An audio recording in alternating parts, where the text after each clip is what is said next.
Posso, já comecei a chamar de Cacá, então vai virar Cacá. Claro, fica à vontade. Então a oração, ela é em essência um meio de graça na qual você se comunica com Deus por meio de Jesus.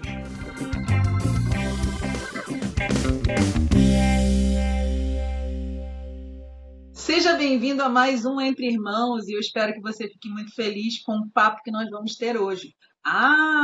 Eu gostaria muito que você dissesse pra gente qual papo que você gostou da primeira temporada, se você já assistiu.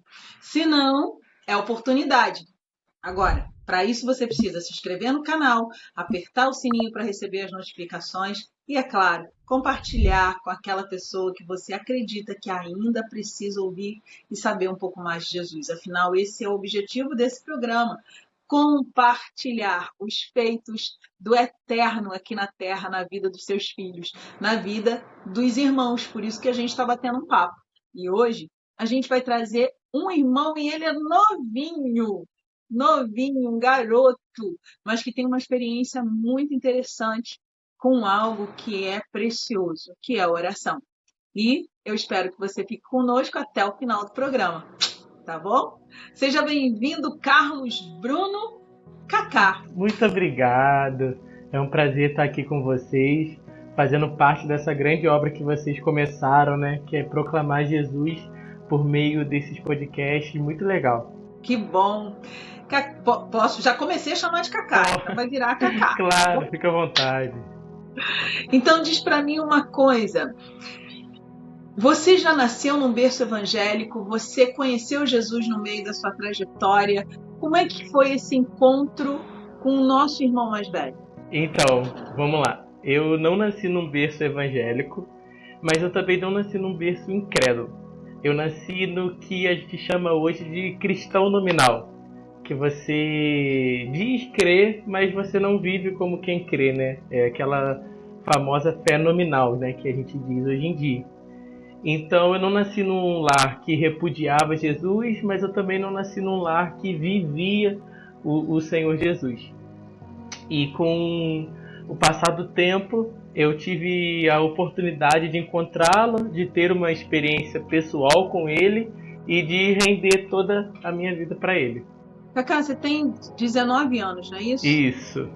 Com que idade você teve esse encontro pessoal? Então, com 17, tenho 2 aninhos só de crente. Me converti em 2021. Ou seja, é um adolescente ainda, né? Você era Um adolescente. E uma criança agora, vamos dizer assim, uma criança na fé, porque tem 2 aninhos, está começando. Com certeza. Como é que é a sua família? Você tem irmão, você é filho único?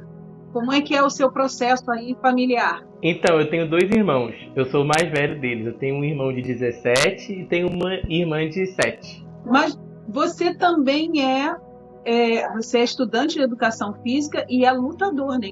Exatamente. Kickbox, né? Exatamente. Eu compito em alguns campeonatos, né? Nacionais, estaduais. Já fui para campeonatos internacionais. Então eu tenho assim uma trajetória no kickbox, que é o esporte que eu faço parte. Internacionais também? Internacionais. Já fui em 2 eventos internacionais. No sul-americano, né, que é a América do Sul toda, e no pan-americano, que é a América toda. América do Norte, América Central e América do Sul. Que legal. E eu sei que existe uma associação de atletas de Cristo. Em alguns, acho que no futebol tem isso. No kickbox também tem essa vertente de competidores cristãos? Formalizado não tem uma associação de atletas de kickbox que são cristãos. Mas eu vejo hoje em dia alguns atletas de ponta do kickbox, né, campeões mundiais, que são cristãos, são realmente cristãos. Então não tem assim uma associação, mas o kickbox é um esporte que abrange muitos cristãos. E qual a diferença do kickbox para o karatê, para o jiu-jitsu? Eu sei que cada um tem uma linha. E qual é a filosofia do kickbox? O kickbox, ele na verdade é uma modalidade esportiva. Ele não é exatamente uma arte marcial. Uma arte marcial que apresenta filosofias, ideias e tudo mais, mas o kickbox ele é uma modalidade esportiva. Sim. Aí vale soco, vale chute, vale joelhada, não pode jogar pro chão, é uma luta em pé. E esse é o objetivo do kickbox, vencer o seu oponente. Ah, muito bem. Você disse que é uma luta em pé. Isso, em pé. Uhum. Mas tem uma luta que nós lutamos, que ela só se vence, muitas das vezes, se você tiver de joelhos. Isso é verdade. E essa luta é a luta da oração. Com certeza, com certeza. Não necessariamente sempre de joelhos, mas de joelhos é uma luta que nós vencemos. E eu sei que esse é um assunto que você gosta muito. Com certeza.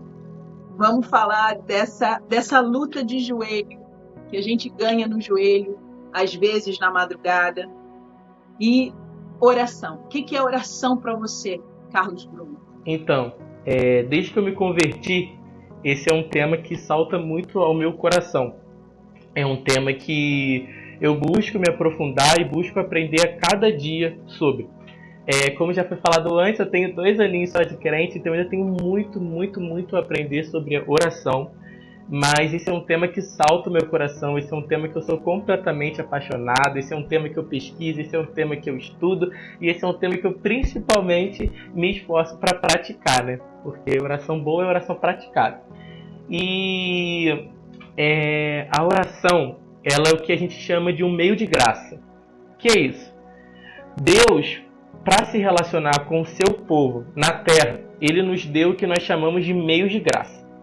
Então, os meios de graça é o meio no qual Deus se relaciona com o seu povo na terra.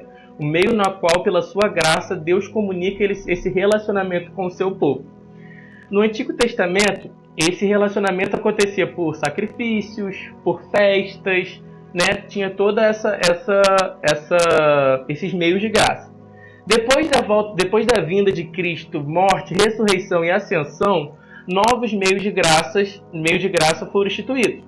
E os principais meios de graça instituídos foram a palavra de Deus, que é a forma de Deus se revelar na terra, e a oração em nome de Jesus, que é o meio na qual nós nos comunicamos pessoalmente com Deus. Então a oração, ela é em essência um meio de graça na qual você se comunica com Deus por meio de Jesus. Você falou que é um meio de graça onde você comunica com Deus por meio de Jesus.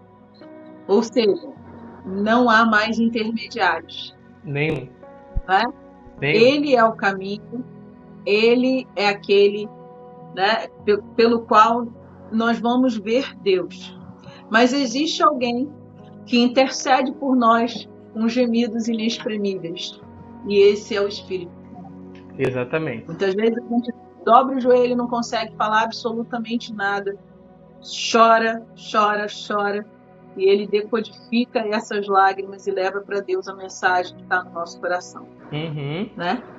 Então, a verdadeira oração, ela só pode ser feita pelo Espírito Santo, no nosso coração. Esses gemidos inexprimíveis do Espírito Santo que diz em Romanos, é o Espírito Santo comunicando a oração no nosso coração que sai pela nossa boca.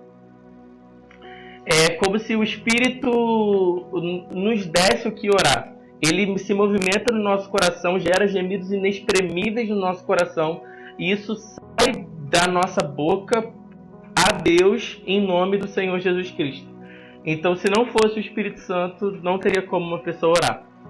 Sem o Espírito Santo é impossível orar. Sem o Espírito Santo é impossível você estar diante de Deus clamando em oração. E a palavra, quando ela vai dizer em Romanos que o Espírito Santo intercede por nós em gemidos inexprimíveis, é justamente porque a gente não sabe orar. Né? Paulo está falando e ele fala que nós não sabemos orar. Contudo, o Espírito, ele intercede no nosso coração em gemidos inexprimíveis. Muitas vezes você dobra seu joelho, né? E você não sabe o que orar, você não tem com que orar. E você começa a balbuciar palavras, e conforme você vai orando, o Espírito Santo vai te dando que orar e vai gerando gemidos inexprimíveis no seu coração, vai quebrantando o seu coração acerca de um pecado que é confessado, que é chorado, vai quebrantando o seu coração acerca de uma pessoa para a qual você tem que orar, que você tem que chorar diante de Deus. Então a verdadeira oração, a oração bíblica, ela só pode ser feita pelo Espírito Santo. Por que a oração te chama tanta atenção? O que é esse assunto? Eu sei que você tem uns assuntos que te chamam a atenção. Parece que são 3 assuntos que te chamam a atenção. Um deles é oração. Sim. Depois eu queria saber quais são os outros 2. Agora, por que oração te chama tanta atenção?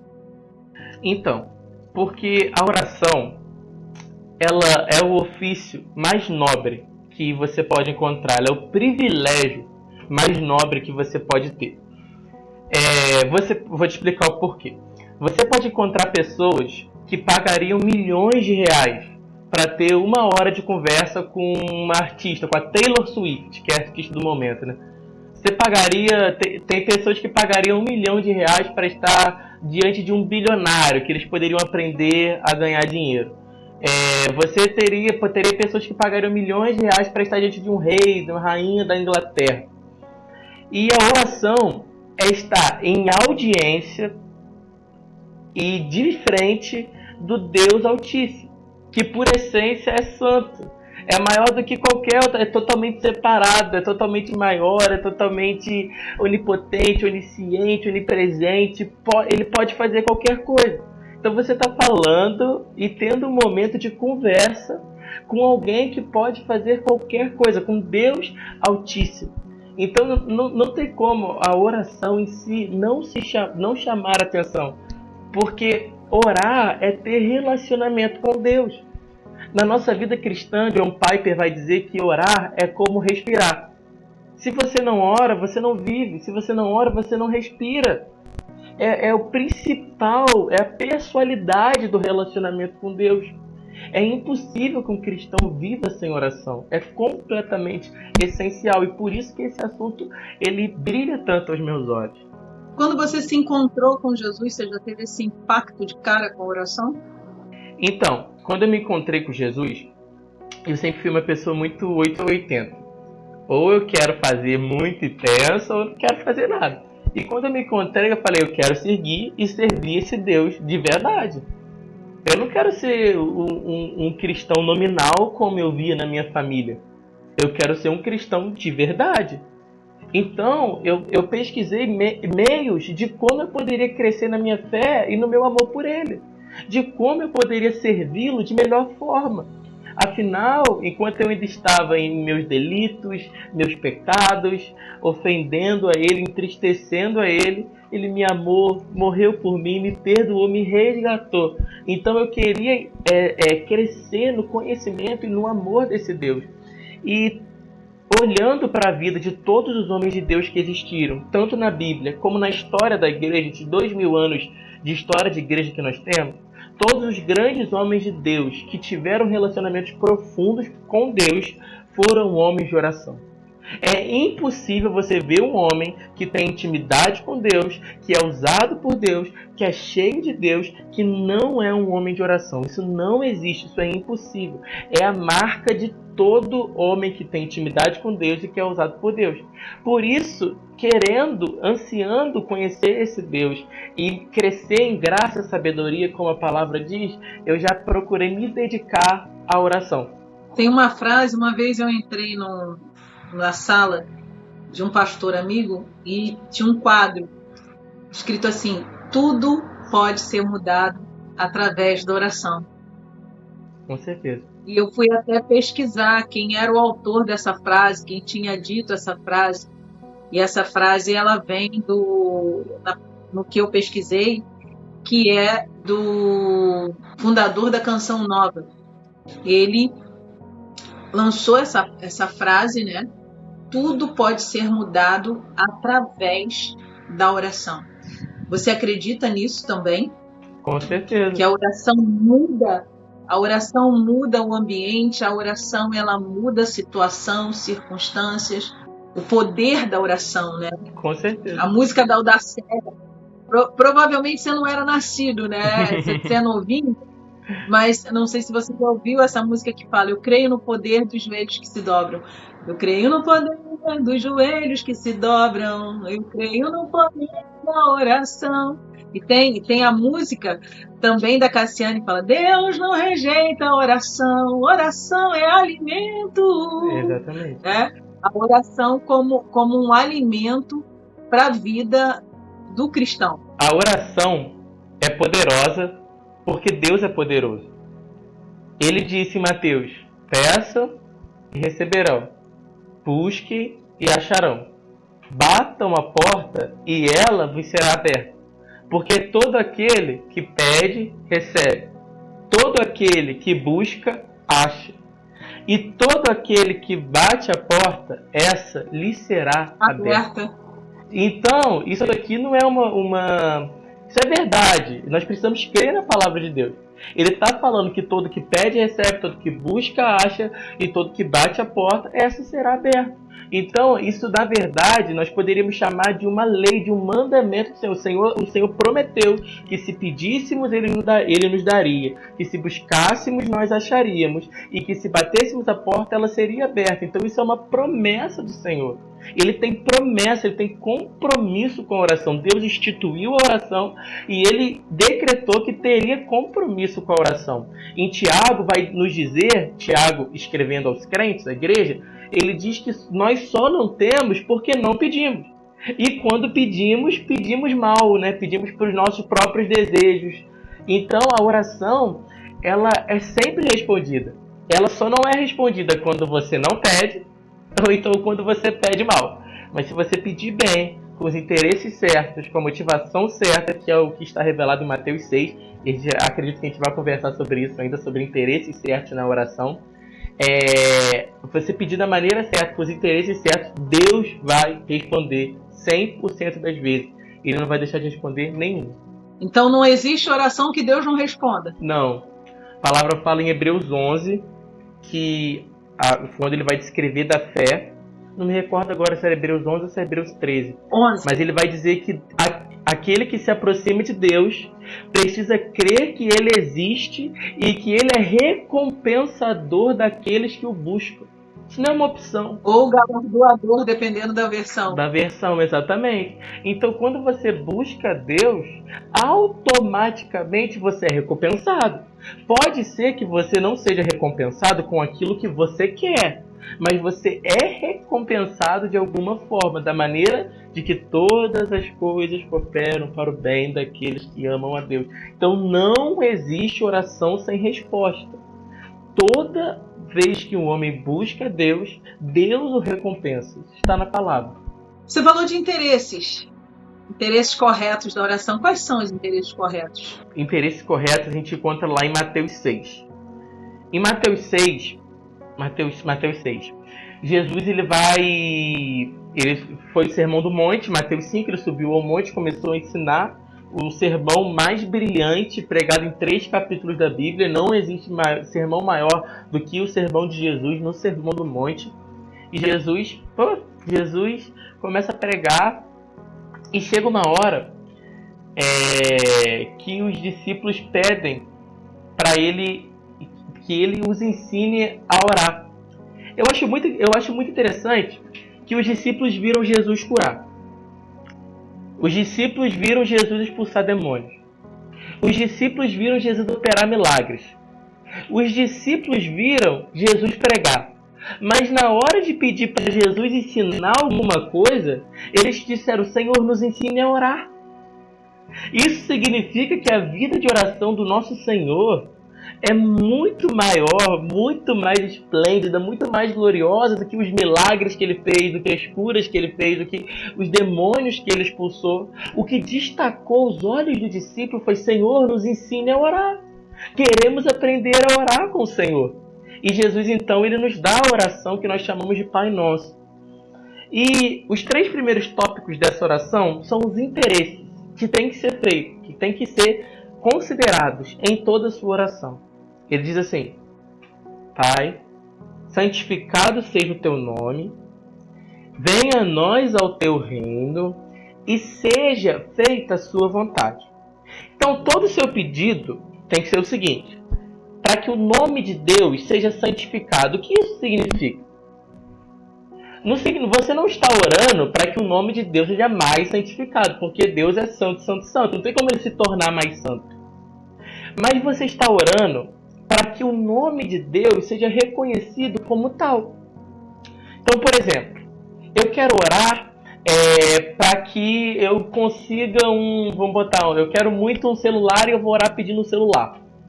Você só pode orar pedindo um celular se você pedir esse celular para que de alguma forma o nome de Deus seja santificado através de que você consiga esse celular.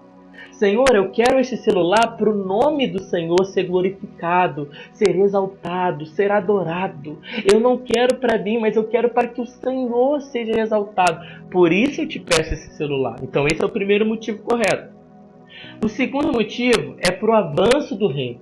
Que venha o teu reino. Todos os nossos pedidos precisam ser para que de alguma forma o reino de Deus avance. Quando você fala do reino de Deus avançar, não significa necessariamente que o objeto do seu pedido, você só pode orar então por pregação e por qualquer outro. Não. O reino de Deus avançar é a medida de que os cristãos são conformados à imagem de Cristo. Então você ora pedindo para que de alguma forma o seu pedido, o reino de Deus vai ser avançado. E o seu pedido tem que ser feito debaixo da vontade de Deus. De maneira que você só quer realmente o que você está pedindo se aquilo for da vontade de Deus. Então você ora, é uma oração na qual você se submete à vontade de Deus. Esses são os 3 interesses da oração que precisam girar todos os nossos pedidos. E que a vontade, entendendo que a vontade dele, ainda que a gente não entenda, é sempre boa, perfeita e agradável. Amém. É? Amém. Você falou sobre os interesses, né? Então, a gente sabe que é para que o nome do Senhor seja glorificado, para que o reino dele venha, para que a vontade dele seja feita.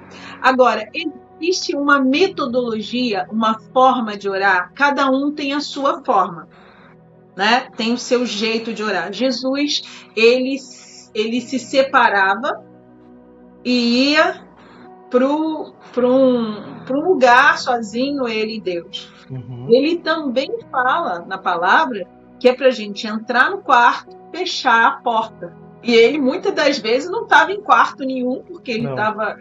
Nem casa para morar tinha, ele ficava na casa de Pedro, né? Mas toda vez que ele queria falar com o pai, ele se retirava para um lugar a sós com Deus. Sim, com certeza. Né? Cada pessoa tem a sua forma de orar, seu jeito de falar com Deus. Qual é a sua forma? Então, é muito importante que a gente entenda uma coisa. Todo cristão, ele deve ter um tempo do dia que ele vai dedicar ao que nós chamamos, e que os reformadores, os puritanos e todos os grandes homens de Deus chamaram, que é a oração secreta. Uhum. Que é isso? Você precisa ter todos os dias um tempo que você vai ficar a sós com Deus. Isso nós chamamos de oração secreta. Então, todo cristão, todos os dias, ele precisa se retirar para um lugar secreto, onde ele não será interrompido, onde ele poderá gastar tempo com Deus, para ali ele orar. Ele precisa ter esse momento na qual ele não será interrompido, e ele poderá ter esse tempo de relacionamento na qual ele vai se dedicar única e exclusivamente à oração. Hoje em dia, isso está um pouco distorcido. As pessoas, elas vão para o quarto secreto e elas oram somente enquanto elas estão lendo a Bíblia. Então você lê a Bíblia assim, ora alguma coisinha que está ali na Bíblia e tal, mas na verdade você tem que ter um momento que você vai dedicar só para a oração. Eu particularmente, eu gosto muito de ir pro quarto da minha avó aqui em casa, que é um lugar que eu não sou interrompido, que é um lugar que eu estou bem, então eu vou lá pro quartinho da minha avó, eu ajoelho, eu tenho meu tempo de oração lá. Mas qualquer lugar, pode ser quintal, pode ser banheiro, qualquer lugar que você possa ajoelhar e ter um momento secreto com Deus é interessante. E também os puritanos e os reformadores pregaram sobre um modo que é chamado espírito de oração, que também é algo que está um pouco distorcido. O que é o espírito de oração? Vamos lá. Em 1 Tessalonicenses 5:17, se eu não me engano, Paulo vai dizer assim pra gente: orem sem cessar. Né? Orem sem cessar. que é orar sem cessar? É você dobrar o joelho e não parar de orar. Mas não é isso que Paulo está querendo dizer. Orem, dobrem o joelho e fiquem 30 anos orando até vocês morrerem. Não é isso que Paulo quer dizer. É claro que não é isso que Paulo está querendo dizer. Espírito de oração é você ter a consciência de que você está diante de Deus como se estivesse em oração durante todo o seu dia. Então você passa o seu dia com a consciência de que você está diante de Deus. Então, isso interfere no meu modo de viver. Se eu tenho consciência que eu estou diante de Deus, Deus Altíssimo, Deus Santo, as minhas atitudes são diferentes. Por exemplo, se você quer fazer um casal da igreja santo, coloque eles perto do pastor. Perto do pastor da igreja, eles vão ser uma bênção. Ó, que beleza, está perto do pastor, o pastor está vendo? Então, a gente como cristão, a gente tem que ter a consciência de que estamos diante de Deus durante todo o dia. E comungar com Ele durante esse dia em espírito de oração. Ou seja, o tempo todo, né, Ele está conosco, Ele disse que nós não estaríamos sós, Ele estaria conosco o tempo todo. Então, quer comais, quer bebais, façais tudo para a glória de Deus. Ou seja, tudo que eu estou fazendo durante o dia, no meu processo, eu estou fazendo para Deus e pensando assim, Ele está aqui, então exatamente. Não posso tendo reverência ao nome dele. Perfeito. Você falou sobre a questão dos joelhos, né? Toda oração tem que ser feita de joelho, no seu entendimento? Ou você pode fazer em pé, sentado, deitado? Não, os joelhos eles são apenas uma posição de reverência, né? Mas o mais importante é a reverência do coração. Você tem que ter consciência de que você está diante de Deus. Eu, particularmente, no meu tempo de oração, eu não consigo ficar muito tempo de joelho concentrado. Então, acaba que na minha oração eu levanto, ando, joelho de novo, levanto, ando, porque eu não consigo ficar muito tempo concentrado de joelho. Se eu ficar de joelho, eu vou desconcentrar e vou perder a reverência. Então, o que vale é a posição do coração e não do corpo. Isso. Eu gosto de falar com Deus, conversar com Deus quando eu estou andando. A caminhada, eu vou caminhando e assim, é como se tá aqui do lado. E a gente vai batendo papo. Uma vez até disseram para minha mãe, olha, a senhora interna essa menina, porque essa menina é doida que ela fala sozinha na rua. Porque eu ia batendo papo como se, né, a pessoa estivesse do meu lado fisicamente. Então, a gente ia no diálogo. E, às vezes, quando eu me dava conta, eu já tinha andado muito. Sim. Sem perceber, porque o tempo tinha parado. Existem alguns tópicos da oração, né? A oração de arrependimento, né, de confissão de pecados, a oração por pedidos seus espirituais, a oração de intercessão, mas existe um quarto tipo de oração que é muito pouco explorado hoje em dia no meio cristão, que é o tipo de oração chamado oração prazerosa, oração do deleite. Então é como se fosse uma escala. Eu, particularmente, começo as minhas orações fazendo o seguinte. Antes de começar a orar, eu sento. Calmo meu coração. Trago à tona a minha vida e vejo como está a minha vida, me autoexamino. E normalmente eu encontro muitos pecados na minha vida, né? Nós somos pecadores. E quando eu vejo esses pecados, essas falhas, já surge um sentimento de arrependimento no meu coração, então eu começo a minha oração daí. Sento, trago à tona a minha vida, calmamente, porque eu tenho que ter reverência ao nome de Deus. Não existe isso. Eu vejo muitas pessoas, inclusive na igreja, isso, a pessoa já sai falando com Deus e fala... Você não está falando com... Ele é seu amigo, ele é seu pai, Cristo é seu irmão mais velho, mas você não está falando com qualquer pessoa, com qualquer coisa. Você não pode falar de qualquer forma, assim. Né? Tem que ter uma reverência no coração, principalmente na oração secreta. É óbvio que no espírito de oração, enquanto estamos andando do dia a dia, a gente não tem esse tempo. Então a gente se refere a ele prontamente, mas com o coração reverente. Mas nesse tempo de oração secreta eu sento e trago à tona a minha vida e começo a minha oração dali, do arrependimento. confesso os meus pecados. Confissão de pecados não é falar assim, Senhor, perdoa os meus pecados. Confissão de pecados é você listar pecado por pecado que você fez. E você pede perdão, você se arrepende. Pecado tem nome e sobrenome. Nome, sobrenome, local e muitas das vezes até vítima. Então você pede perdão, você se arrepende, o Senhor te santifica. Eu costumo dizer, como o M. Bond dizia, ou o pecado vai matar a oração, ou a oração vai matar o pecado. Não tem como os dois conviverem juntos. Ou você vai ser um homem pecador, ou você vai ser um homem de oração. Os dois não convivem. E você começa a orar de arrependimento, o Senhor começa a te santificar, e você começa a se arrepender, e o seu coração se quebranta ali. Então você começa a pedir. Pedidos espirituais. Você acabou de se arrepender dos seus pecados, você sabe que você está diante de um Deus santo, você não vai pedir por coisas fúteis.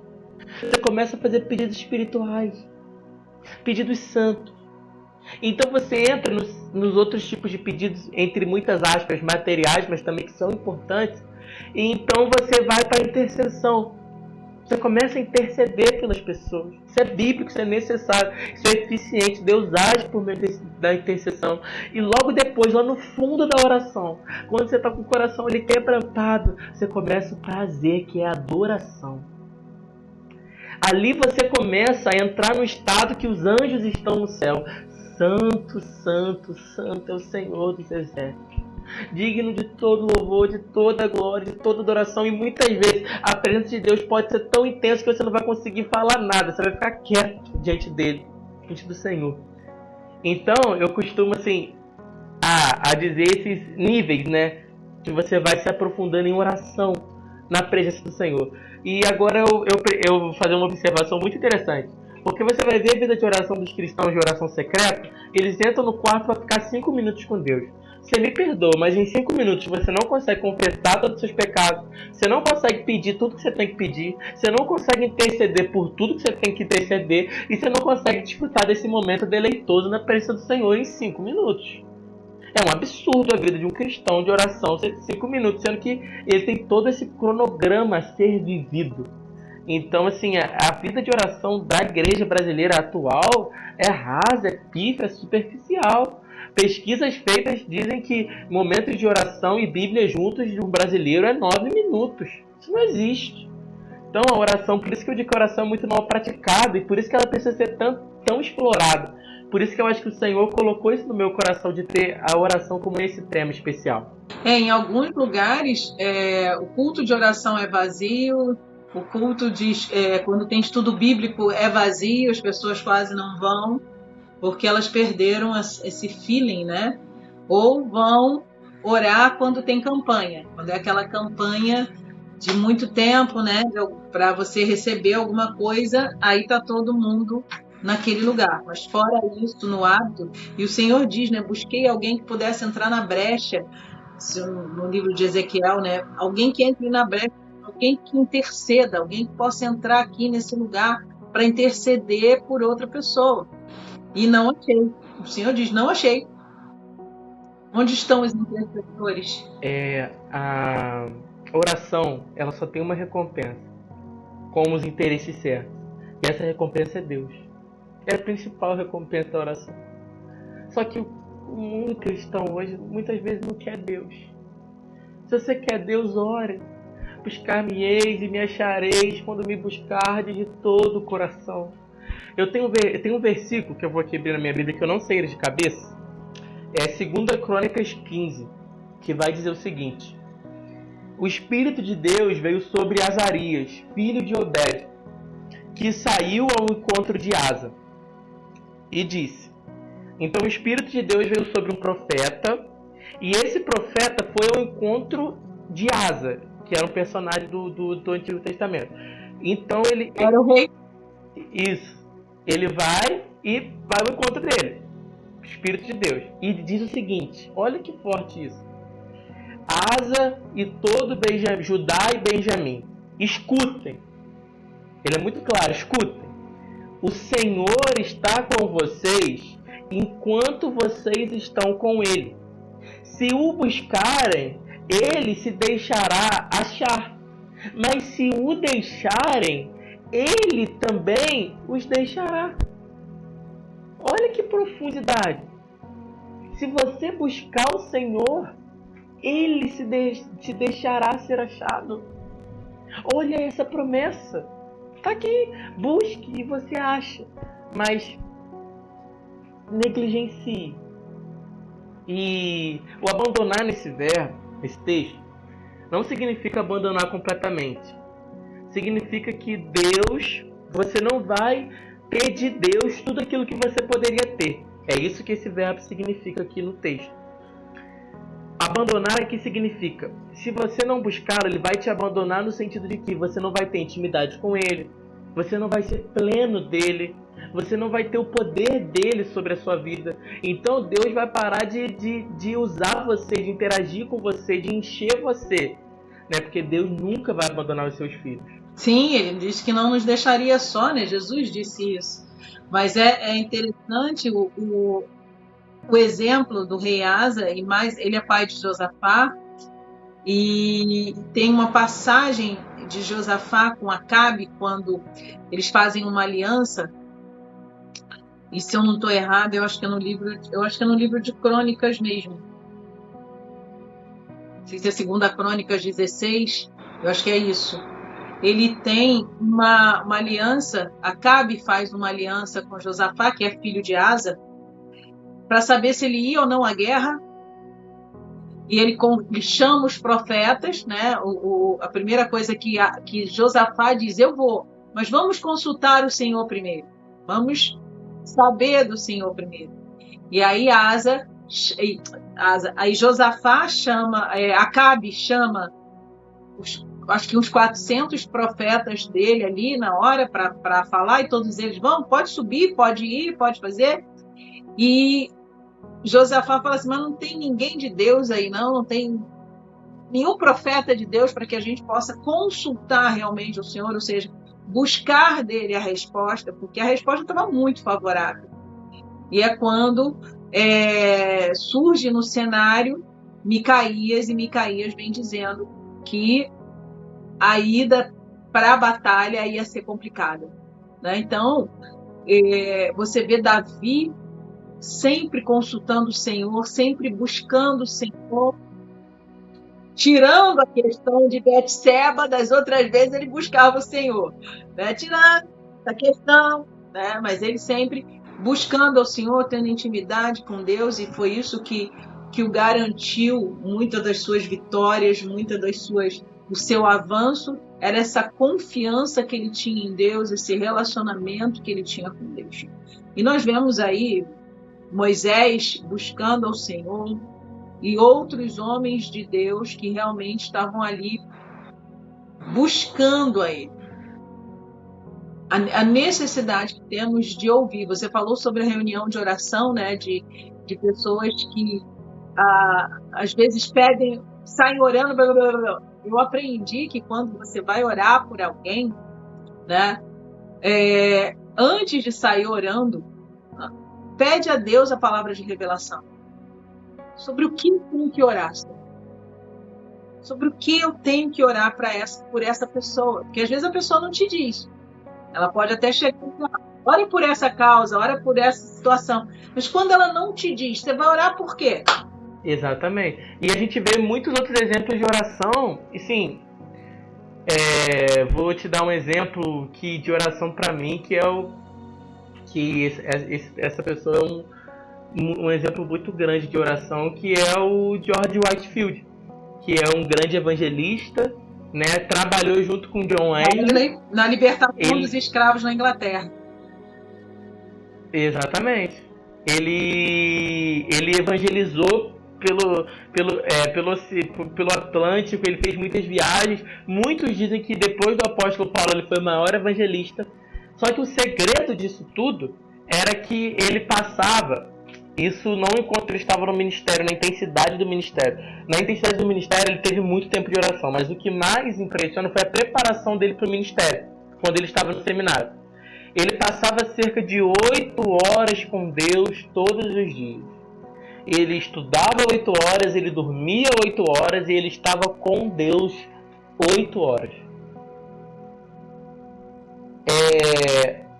existe um pastor, não vou me recordar do nome dele agora. Ele era um pastor numa igreja muito grande, que tinha muitas almas. E ele passava cerca de 8 a 10 horas por dia em oração. E ele dizia que quando ele não passava esse tempo em oração, era como se o dia tivesse sido perdido. 8 a 10 horas. E um dia a esposa dele perguntando, tiveram 2 ocasiões com ele. A esposa dele se queixou, por que ele passava tanto tempo em oração? E ele respondeu que ele tinha muitas almas diante de Deus, para responder diante de Deus. E por isso ele orava tanto. E uma outra vez uma pessoa chegou nele e falou o seguinte, por que você ora tanto? Você tem tanta coisa para fazer? Aí ele virou e falou assim, é porque eu oro tanto que eu consigo fazer tantas coisas. Então assim, eu acho esses exemplos sensacionais. Pastor Paul Yong-Soo, que depois virou David Yong-Soo, da Coreia, né? O pastor da Coreia, da maior igreja em termos de membros do mundo. Ele era pautado em oração, ele já é falecido. Ele orava e orava e orava e orava e orava. Tudo dele, né, era baseado na oração. Ele tem um livro sobre a 4ª dimensão, onde ele fala da questão da oração. E são livros que você... ao vento aqui. O quanto ele orava e recebia a resposta de oração. Hoje o mundo moderno te tira um pouco, né, a correria desse mundo hoje, dessa velocidade que nós temos, Sim, com certeza. muitas distrações. Os reformadores, os antigos, né, eles não tinham isso, não tinham coisas que os distraíam a ponto de roubar e competir para te tirar do lugar secreto. E Elizabeth Elliot, alguma coisa assim, que eu não sei pronunciar o nome dela direito. Ela tem uma frase sensacional que é assim: o tempo é uma coisa criada. Dizer que não ter tempo é a mesma coisa de dizer não quero. Então assim, a correria é muito grande, mas com certeza a gente ainda poderia gastar muito tempo no quarto secreto. Eu digo que é muito difícil você encontrar uma pessoa que não tenha condição de passar pelo menos 1 hora, 2 horas com Deus por dia. Eu acho que é praticamente impossível. Essa pessoa tem que ser uma máquina para ela não conseguir passar pelo menos 2 horas com Deus por dia. Que você dê o seu dízimo do tempo, 2 horas e 40 minutos. Exatamente. É muito mais importante que dar o dízimo do dinheiro. Com certeza, dar o dízimo do tempo. É muito forte, muito forte. E assim, você falou dos puritanos, eu lembro dos morávios, né? Dos morávios eram jovens como você, que se vendiam como escravos para poder falar para os escravos, que eles não tinham como. O lema dele era para que o cordeiro receba a sua recompensa. Tem uma música até da Nívia Soares, que o cordeiro receba a recompensa do seu sacrifício através de mim. Amém. E os morávios, eles têm uma cultura, uma história de 100 anos de oração. Foram 100 anos de oração pro avivamento. Na reunião de oração, né? Esse avivamento é algo... que é o que Deus, assim, quer e espera, né? Não teve há pouco tempo um processo desse com jovens que começaram a orar no culto, e o culto foi na universidade, agora, né? Na universidade, e foi prolongando. Então, quando nós nos colocamos na presença dele, nos dispomos a buscá-lo de todo o coração, ele vem. Né? Ele vem. Exatamente, com certeza. 100% de certeza. Cacá, a gente ficaria aqui falando bastante de oração, o tempo inteiro de oração. Mas nós vamos praticar a oração. Né? Eu queria que você desse as suas considerações finais e orar. Amém. Então vamos lá. A minha consideração final é o seguinte: ore. Por que orar? Porque a Bíblia nos manda orar. Se você quer ser não há nada legalista na Bíblia. Na Bíblia não existe nenhuma ordem legalista. A única preocupação da Bíblia é que você ande com Deus e seja um amigo do Senhor. Então ore, corra para Deus, não corra de Deus.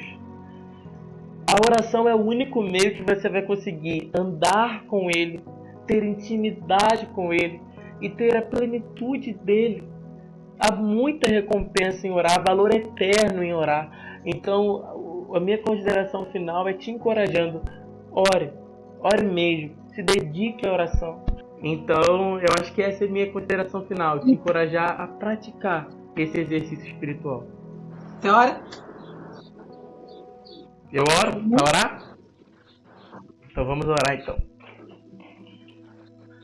Senhor, meu Deus e meu Pai, em nome de Jesus viemos à Tua presença, meu Deus.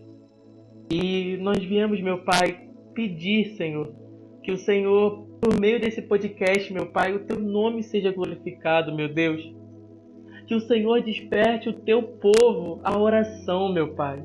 E assim o Teu reino avance, meu Deus. Que o Senhor derrame da Sua graça, da Sua beleza sobre essa conversa, meu Pai. E que todos esses ouvintes sejam beneficiados, meu Deus. Eu oro pedindo que o Senhor nos desperte a oração. Eu oro pedindo que o Senhor nos ensine a orar. E eu oro pedindo que o Senhor nos faça homens e mulheres de oração, meu Deus. Esse é o meu clamor, meu Pai, que eu entrego a Ti, ó Deus, em nome de Jesus, Senhor. Amém. Amém. Obrigada, Cacá, pela sua participação. Você é um menino tão novo e com tanta experiência em algo tão profundo. Amém. Que o Eterno continue te abençoando, te guiando por esse caminho e que você possa influenciar muitos outros jovens para seguir essa trilha de oração. Nós precisamos de intercessores e que você possa trazer muitos para a glória de Deus. Amém. Glória a Deus. Amém. Muito obrigado pela oportunidade. Muito obrigado, que o nome do Senhor seja glorificado. Amém. E você que ficou aí conosco até agora e ouviu, eu espero que você tenha anotado as referências. Se não, você vai lá e assista, reveja, anote, guarde, grave e lembre-se. Tudo pode ser mudado através da oração. Então, ore, ore, ore até aprender a orar. Te vejo no próximo Entre Irmãos. Fique bem e leve. Eu ainda tenho fome, eu ainda tenho lenha.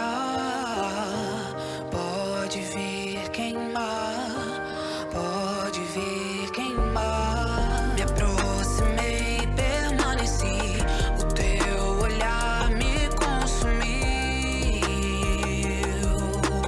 Eu sou todo teu. Me aproximei, permaneci, o teu olhar me consumiu. Eu sou todo teu. Fogo em teus olhos fez eu me apaixonar. Queimou todos os outros amores. Queimou todos os outros amores. Tornamos responsáveis. A chama não vai apagar.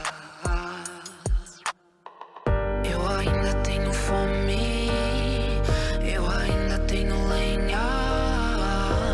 Pode vir queimar, pode vir queimar. Eu ainda tenho fome, eu ainda tenho lenha. Pode vir queimar. Fogo em seus olhos fez eu me apaixonar. Queimou todos os outros amores. Queimou